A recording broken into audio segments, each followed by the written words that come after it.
కడప జిల్లా బద్వేలులో స్థానిక మార్కెట్ వెనుక ఉన్న సుందరయ్య భవనం నందు పార్టీ ముఖ్య కార్యకర్తలు 2 రోజుల పాటు శాస్త్రీయ రాజకీయ శిక్షణ తరగతులు నిర్వహించారు.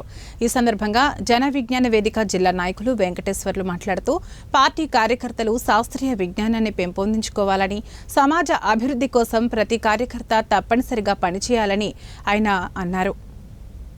ఆరోగ్యం రావాలని కూడా ఒట్టి మాట, చెమట పట్టాలంటే పని చేయాలి. నీ శరీరంలో తిన్న ఉప్పు, తిన్న క్యాలరీస్ ఇవన్నీ బర్న్ కావాలంటే ఈ చేతులు కాళ్ళు పని చేయాలి కదా. ఏ పని లేని వాళ్ళు పొద్దునటి వాకింగ్లో చేసి కాపాడుకుంటారు. శ్రమజీవి అనేటువంటి వాడు ఆ బండలెత్తో రాళ్ళెత్తో ఆహారం సాలక ఇబ్బంది పడతా ఉంటాడు. దేశంలో 2 వైరుధ్యాలు, ఉన్నవానికేమో అరగదు, లేనివానికి సాగదు. అటువంటి స్థితిలో మనం ఉన్నాం. దాన్ని మార్చడం కోసమే పార్టీ లక్ష్యం.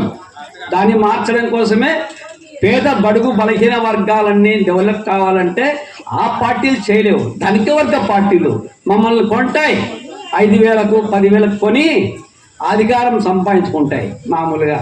కాబట్టి ఆ పార్టీలన్నీ బూర్జువా పార్టీలు, ధనికుల కోసం. శ్రామిక వర్గ పార్టీలే. శాస్త్రీయ ఆలోచన ధోరణి అనేటువంటిది పెద్ద పదమేమి కాదు, సైన్స్ ఆలోచన. చిన్న వాటిల్లోనే మనం గ్రహించడం. నిన్న మొన్నటి వరకు ఎండలు అమాంత అవడానికి కారణం ఏమనుకుంటున్నారు? చాలా మంది స్కూళ్ళలో పిల్లలను అడిగితే సూర్యుడు ఏమైనా దగ్గరగా వచ్చినాడేమో అని అంటారు. ఎప్పుడైనా సరే టెంపరేచర్ ఎప్పుడు పెరుగుతుంది? సూర్యకిరణాలు భూమి మీద సూటిగా ఎప్పుడు పడతాయో ఆ ప్రాంతంలో వేడి పెరుగుతుంది. రేపు నెల కూడా ఎండలు ఉంటాయి. మన సమస్యలకు ఎక్కడ మూలం